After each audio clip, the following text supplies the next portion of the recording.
somme. Bonne santé. Bonne santé. Santé à bien. Il y a le somme. Aux ans comme bébé. Naïf de son ami qui est réalisateur. Naïf de son ami qui est producteur. Naïf de. Il y a le somme, il y a Zamioso. Il y a le somme, il y a producteur, il y a réalisateur, il y a Moninga, il y a Batumioso. Il y a le somme. Naïna tout le monde a un poto. Est-ce que vous avez un RTNC? Tilelo naza mutu ya RTNC. Tilelo. Fonctionnaire RTNC. Fonctionnaire na RTNC naza réalisateur. Réalisateur producteur. Réalisateur producteur. Ouais. Wana tuzunga. Il y a le somme. Pesa biso biographie na yo. État civil na yo. Il y a le somme marié à Bota, à Bala. Il y a le somme na botanga na mboka. Na mboka tienga. Na botama na chela. Na chela na basa bakongo. Chela bakongo. Ouais, na mayumbe. Ya lolo swami naza papa ya 4 belles filles. Bana na ngai nzamba pesa na grâce. Yoko nga mona mabe nzamba pesa na grâce na bona bana kitoko. Moko kutu. Anga kende na concours ya Miss Univers. Mais na pekisi. Toko ba kombo le Maria Swami, Yaliboso, Maeva, Yamibale, ma princesse Ornella. Na moko azana Kishasa. Bon, l'héros avant Nina Koko nae, azana Kishasa moko. Bon, à part ça, naza papi, il y a 3 beaux garçons, dont des jeunes. La Bakoko non de tout le monde. Ouais. Mais Netika, on est là sur le livre de la succès dans les réseaux sociaux, on a trouvé le téléphone. Princesse. Il y a le soin. Il y a biso do succès da bino l'école biso école primaire tanga na cette publicité lemba si biso tanga la bakofio no de directeur opazaki wana directeur so directeur piolani atanga na bino yemba beta so solo ya lo so matanga mine batanga ba ya lo swami ba docteur mbongo pasi je na bakofio lo mide agwepa botanga na il y a le soin pour nous qui devant la table réalité pour expliquer ce qu'on fait à Gouepa n'est pas autant en aïe est-ce que ça qui problématique des acquis raquignon va nous expliquer mais cela yon pour coller naïe nous allons voir fort naïe autant on est pas l'école primaire si vous coller naïe si le vous allez la bon mais tout il faut voir qu'il y a le soin pour se familiariser mais Christophe Antoine à Gouepa Mumba naïe Christophe Swami Christophe Antoine, Ngai Christophe Innocent. D'abord, prenons mon compte. Tout ça, prenons mon compte. Garçon, na commissie Penzate, mais je peux vous affirmer, sans crainte d'être contredit, que c'est l'un des plus intelligents garçons des musiciens de Kinshasa, du Congo. Voilà, pour Robo et Lolo. Massa non vient à Kofi Lomide. Kofi Lomide son atelier bien baba ne découvre la mer donc baba kula mama kula donc il y a dans le kula donc ambo comme on a su confirmer que Christophe Antoine n'a rien d'étranger. Christophe Antoine a lu 100% zaïrois congolais. Donc Azana c'est il y a le son bon nengi batu batreta kaye Kofi Lomide mutumabe Kofi Lomide problématique Kofi Lomide mouyi Kofi Lomide étranger yo lo bani ba ona na biso Christophe Antoine ndenge mona kaye wana chaque fin de l'année ngai naie papa Antoine na banda yo biso parce que batu bando soupçonner biso que tombela kisi ya mayele.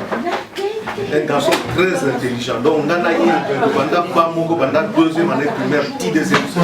On a été vendre à Bamo. Donc, c'est un garçon très très bien.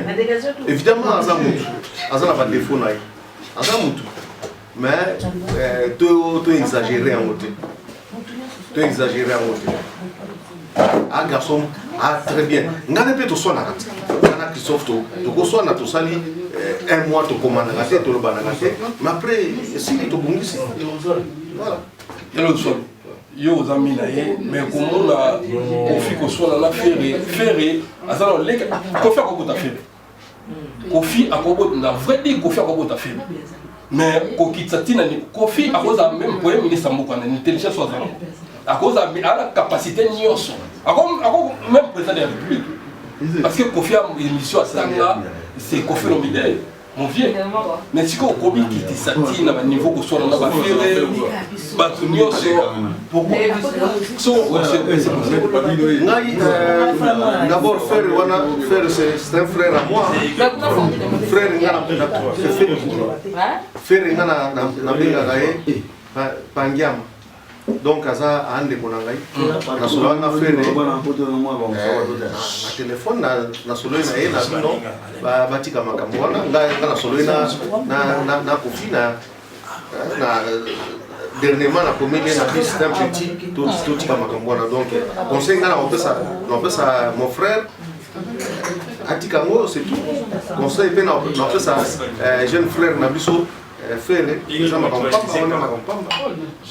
na ebi moto na yambaki acha movoto aza moto pe kombo ezali en moko yo aza mécène acha movoto afana musicien acha movoto la mi na bino ya lemba acha movoto la mi ya Kofi alobi boyi et ala musicien congolais moko te vidéo ya musicien congolais moko ayoka ala ni conseiller musicien congolais ko moto yo le bani ko acha acha movoto a moto biso wana ya masolo anda kusi wana ya masolo anda kusi acha movoto a moto alemba moto na biso wana ya masolo anda na benga acha na bengo movoto non il fallait pas le bon masolo anda na benga acha ay souffle biso albio au salama promotion pour la masse non Kofi wana ya premier émission ça na chamo photo est-ce que vous confirmez biso ouais Kofi ngai na bandeli tango makambo bandi ko période moko boye pona ko solo na mutu na poto il faut que nous la na poste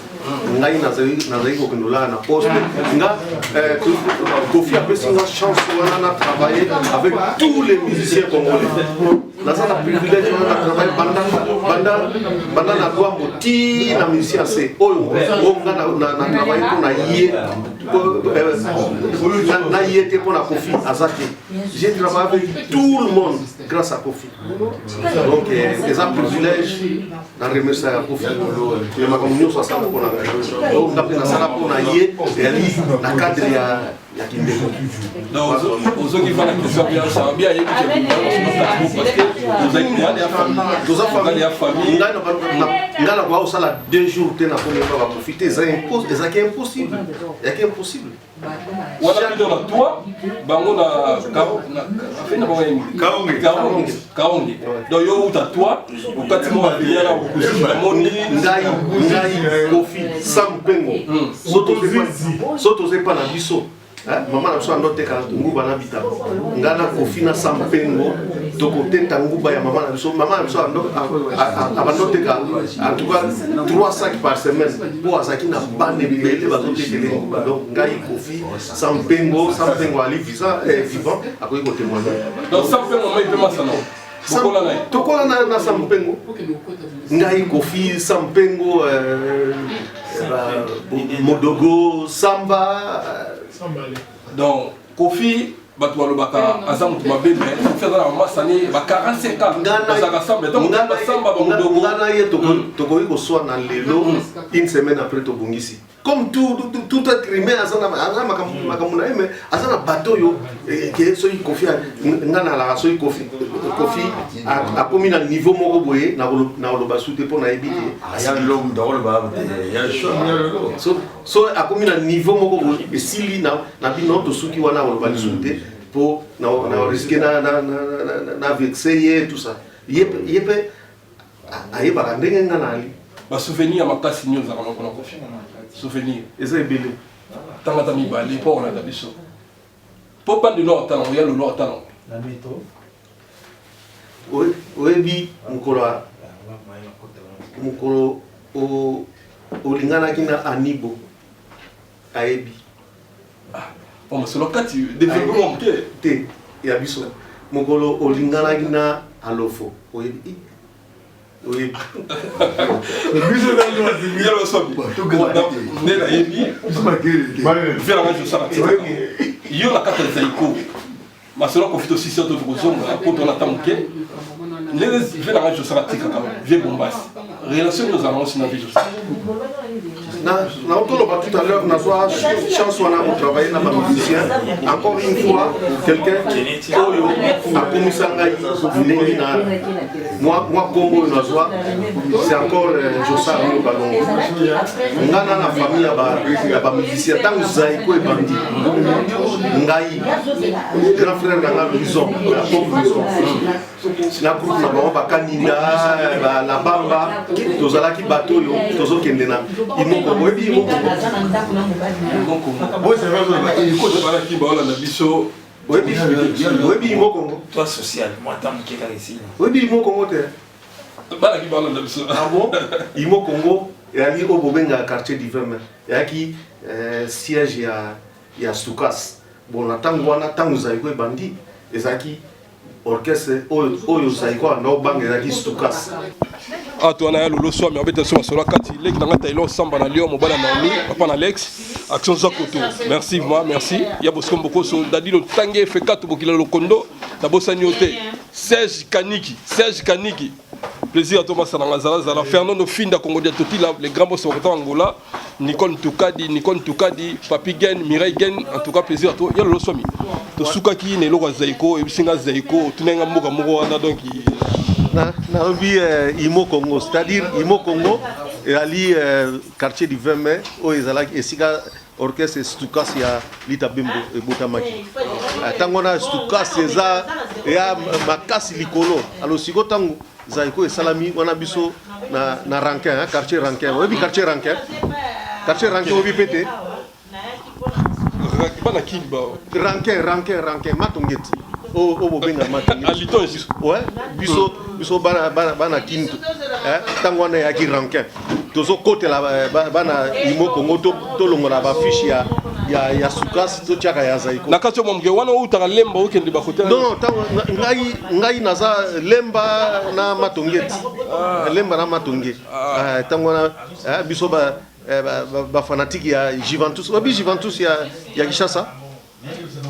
Juventus. Équipe Juventus, oui bien côté ah Nzambe. Après comme Vijana, il y a Misha Moulongo. Donc biso zaki une équipe ya la publicité ya Zaïko. Na koli na ngobo eti tangu na koti na RTNC. Josar Nyoka Longo a un privilège pour en passant na bisayo nazale qui a oncle Babius, basiste ya oncle ya Zaïko. Ah, oncle Babius à Zaïko. Ouais. Nazale qui na guitare ya liboso. Guitare o Zaïko répéter na ngona Zaïko. Ya na ngai ya Clémentine pe à son âme. Auta ina ona Italie aye nango donc orchestre ne zo bota man Josar présent ayebi orchestre ne zo bota man na miso na biso orchestre ni Zaïko e bota mi na miso na ngai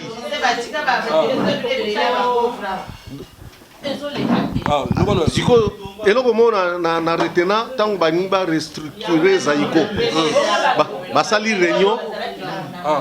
réunion bazui si administrateur ya Zaïko bache président Nyoka Longo vice-président Matims non vice-président Zamangana chargé ya finance Matims chargé ya logistique donc ben seulement banani oncle Bapius chargé en relations publiques Mazaza na trésorier Mose Mozingu.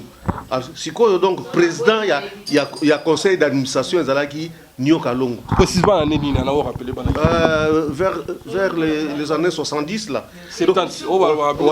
Donc esika lelo ekoma mutunio so président orchestre yanini. Parce que on est qui président il y a conseil d'administration ya Zaïko. Lelo bango nyoso au sali orchestre na yo okomi benga président yanini. Président yanini. Moi je me rappelle tango basali réunion wana Josar abenginga bi bon voilà ngam na komi président tout ça fait ayebi singai lokola ngam na ki chargé ya publicité ya Zaïko chargé marketing non il y a publicité na kamati donc chaque publicité son a commis le président le tout choc Zaïko langa du président Nyoka Longo obi que jour mususu André Bimi ayena ndako ayi ko ganga abiyoso au commissaire orchestre on a ya nyoka longo yo moneza eza yo olobaka mikoni so tout choc zaiko langa du président nyoka longo voilà pauvre Bimombala ndem do yebso Bimombala ye na ndako atomboki makasi pourquoi na komaka na publicité tout choc zaiko langa du président nyoka longo fallait commencer tout choc zaiko langa tout court il y a c'est la dernière comment au bengue président du président nyoka longo et je vous signale en passant que kombo ya anti-choc ngam na sala ngam na kotisa yango ezalaki liboso tout choc zaiko langa po muta asala ba pancarte ya orchestre na mboka wana lokola nga zate okotuna batu nyo salem ba pancarte nyoso ya ba orchestre ya minene ngam na zaiko sala ngo sikoyo jour mususu tango zaiko ba evoloko ba longwe allez zaiko sikoyo yesu makasi nalobi cet orchestre ezali anti-choc donc il résiste à ba choc na sali pancarte na komi tout choc oui anti-choc zaiko langa nyoka longo il est présent donc valider on peut valider et tikala libela il est présent ko iko témoigner voilà eza ba révélation yelo swami ah ouais to ke na biso faire ko citer yelo swami en tout cas c'est un plaisir ndé na yambio émission na ngai eza vraiment ba donc il a ébélé on a refait ça en tout cas merci pour l'invitation na yo pour ebisenga te dio le kinango solo la bien vous en respect au ça no bien au hésiter. Félicitations à encourager yo continuer ndengi wana. Merci Yalolo, merci pour la discussion. Yalolo swami. Babina tuno Yalolo swami o tangi bana pour longtemps ba kombo no tangi bana ceux qui 5 ceux 4 bana 4 bana basi ya kitoko mokaza na Kishasa pembe na papa lero. Siko Yalolo za marié. Ah te dipone oluka makambo. Te na tuna po babi Yalolo tanka bana. Siko Yalolo za marié. Naza abandonné. Abandonné comment? Mais te dit mobali kitoko lo wa yobo. Naza abandonné. Te dit ovandi na mutu. Problème te na tongo ka boye alamuki akei albina kei oza mabe nazuna mobali ya bien wala taka bien atambola ka bien akenaye na baluki ba shit ndenge nyoso na baluki soki 200 shit et l'autre talikuta tayete ba shit nazolela po bolingo epa nanga sila kite etali eta baluki ba shit akenaye bona sani est-ce waneza ya divorcé wala moi si ndako botile bana na lobi boya abaluki ba shit akenaye heureusement nzambe nkolo nzamba makasi nzamba atindeli ngai fiancé donc siko na corriger na fiancé po nzamba atindeli nga fiancé elo moko nangina profiter na yebsa ba juge ya nzela vraiment bo condamner ngai te po fiancé nanga aza nettement moins âgé que ngai moins âgé de choses nettement insister nettement moins âgé que ngai donc bo benga pédophile tétan bo mona photo à fiancé nanga donc wana bo se réconcilier bo bengani bo solo la tabane na peta soki 3000 shit simbate donc nzamba tinde nga fiancé comme on a te pardon au bangi ba oyiba pardon Yalolo aza nettement moins âgé que ngai nettement na lobi na insister bien nettement moins âgé que ngai donc merci Yalolo et puis c'est un souci bon na éviter bon les la nini soki nini bon on la télé siko tolba makamba jibe na éviter sauter na biso tolba makamba jibe Yalolo swabi Mokulu plaisir à toi binadama na okia ngoleza kia obuka en tout cas pour ça la misala botolingi nde misala na pe producteur ya théâtre to komana ya omona tuna na mbio take réalisateur ou producteur ya pe producteur ya théâtre Mokulu binadama en tout cas félicitations to moni ba misala na ngola tolingi nde bobeta nde musique ouais tolingi nde musique tolingi ba mo discussion te musique nde ngwana souverain binadama moto pamba beta nde musique et ça la bien donc Yalolo swami les qui nous disent que boire quand trop il y a le swami aux aïeux sous la question nazaki chargé publicité à JB confirmé ngai tanga na aki naza agent ya RTNC mais chaque dimanche Mbutakisa repesa nga voiture na tie ba musicien na ole kana ba chaîne nyosa ba télévision avec les musiciens ya JB ngam na ko yebisa bango bogolo baboy ya ki chaque dimanche mon voisin de l'avion Roger Ngandou azali vivant akoyi ko témoigner Mokono ya Roger Ngandou na otune so confirmer bisongo ako confirmer Roger Ngandou na pese mbote international Roger Ngandou na pese mbote trop yalo swami to comme na biso ke na suka yalo swami mikoleleke belé ozo produit sous ba théâtre té ozo produit sous té pour nani ba théâtre na reprendre na janvier awa po mama moko boya bomi biso na makama ba théâtre mama moko boye totanga communauté po eza tinate akanta ba théâtre nyoso a chena internet batu ba kuma otala ba internet mais oyanga théâtre yangai ekotekama partout na Château Rouge na Kinshasa na Brazza na Angola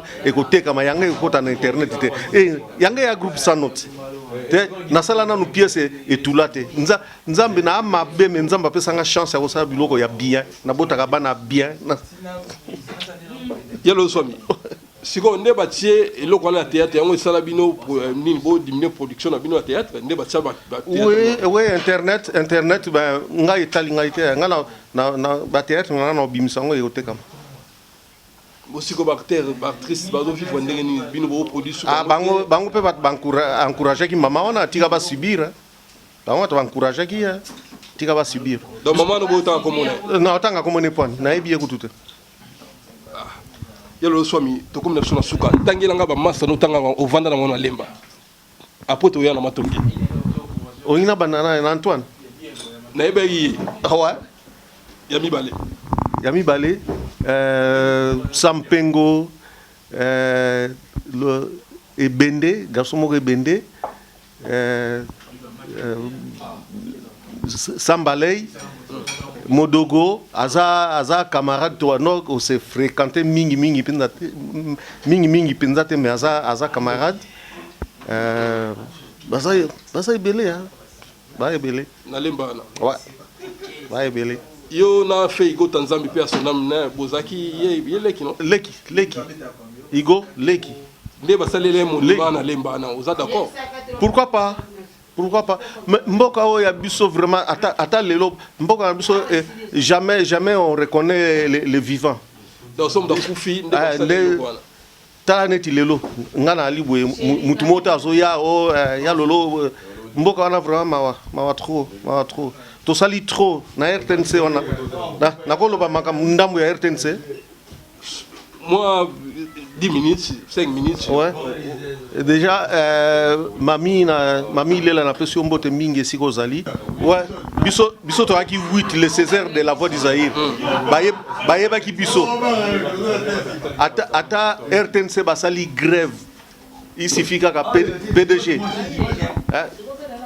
PDG na biso ki tutu ayebi il suffit ka atinda batu baye bazui ba récupérer biso 8 to tambusi télévision donc 8 yana ka boto 8 pamba to tambusi télévision to komaki siko batu bakomi ko ebi ba vie ya la voix d'Isaïe bakomi ko ina biso so ki grève ba to zuna biso ba transport na basi na biso na bana na biso to ke na biso na base Zaïre lero na to kimi na base Zaïre po so ka to sali grève so ka grève ana RTNC PDG ko sali lokote po ebi ke azana groupe na ye les César de la voix d'Isaïe akotinda tangela quelques personnes s'il te plaît ouais toi qui na président na biso Jari Bangulu akufa vice-président Ilunga Kalonda batunyo so bayebi akufa Nzuzi Ngoi secrétaire Azali Lelo ngana ki chargé à relations publiques Liangu Nzeilanga Azali Boni Mwele Azali Sisi Lelo auto kufa Kalate et puis Lusakweno donc toi il y a 8 biso 8 ya tobando tamusa télévision mobimba siko echanza selon ouais groupe na biso e kabona do nde na lobi 3 bakufa 5 non 4 ba auto kufa to tikala 4 yo siko kuna batikala 3 ponga na aliko to na otangi batu nyonso mongo Igo de la forêt toko Igo la forêt azana azapena aza donc azana likonzi ya musique wana moi ata trace na wera aibi bien webi concert moko ya wenge Pentagone oba benga Pentagone wale ba ensemble ouais tant ba ensemble obi ki yaki concert na ngai qui est le ngai concert na ngai na foutu espace na RTNC ya nini ngam na organiser ki donc ngana wera to aki très bien tant ngana fongoli restaurant na RTNC muto inaugurer ki ngezaki wera ngai soki théâtre eleki mercredi jeudi na tongo mapata aza nango pona na ndoko notikele ba nini bato amukilinde bakoti sungi entre ngana wera monsieur sila wera azali yangai. Le dernier concert il y a Wenge BCBG na formule akala ya kingana wera bato sasa ki ngona na rompo ngaba wera ebi tozo luka ba musicien to luka ba musicien ba kimi bango no sonzo ngane ba ke réunion pas JB dans les avant Wenge panza ba révélation oui concert ya suka to sasa ki ngana wera na rompo ngaba tozo luka ba musicien kutu tongono zo affaire na bandal donc ba musicien no so ba kimi nzo ngane ba kende réunion pas JB ya lolo ezaka na Côte d'Ivoire tende ndeto wanda yoka c'était pas non Wenge panza na wera ali témoin wera ali vivant. Merci à Lolo na bosen to kotika bandeko na biso msusu atokwasa lena na peso mbote eloko makasi José Nginamao na peso mbote trop Claire Diangi mama na Elohim na peso mbote sozali awa sobo ka bruito apa Elise Mpaka na plein Château Rouge to ava staff mobimba bato bazolia bazomela en tout cas c'est un plaisir.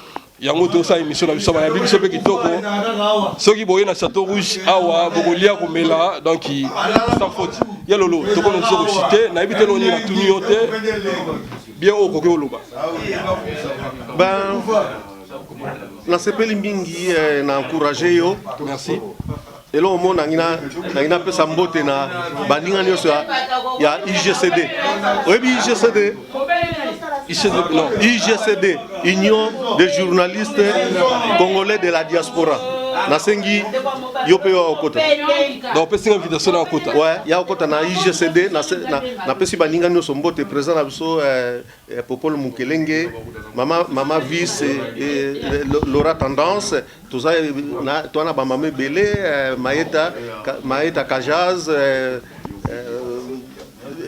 vaza ebele na risquer na tanga batu musute voilà donc oya okota kuna merci na tomber dans le téléphone de développement d'accord ce qui lilo basuka yali pour na masano Kofi pour yeto bandai to suka satana Kofi c'est mon frère so likambu yali to solo na téléphone na koiko ya kutanda frère na quand même il y a le swami bana lemba pona bango na okai bazana ouais le 22 moi na nyosa lemba oya abeta match aba bouchon oya abeta na ba terrain ya ba poto mike na lemba tokuta le 22 Fisto imongo masa na ngai Edi Lomba na pesi mbote siko yali batu tu ba yebinga na lemba na pesi no mbote ya trop donc il y a le swami na moto comme na suka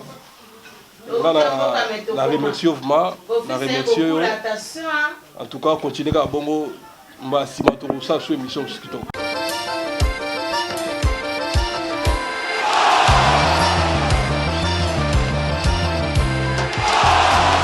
Toro Beravi, sito ya papigere. Toro Beravi, eza sita soro penza.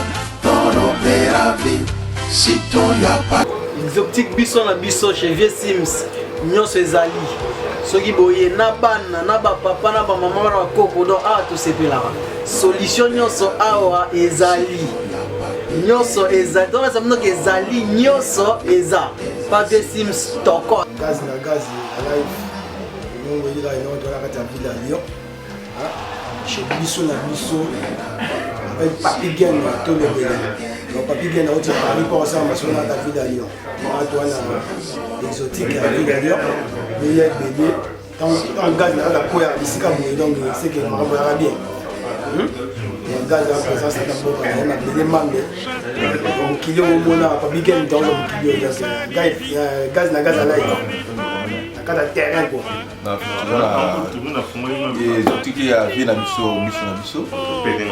o vie na biso ça na mboka na mboka soko mutimba to soko lekika wa tete ko mona lite c'est moi qui ça fait lumière de Lyon alors on a biso na kati ya Lyon donc soko lekika wa tete donc ça veut dire o yaki na Lyon te.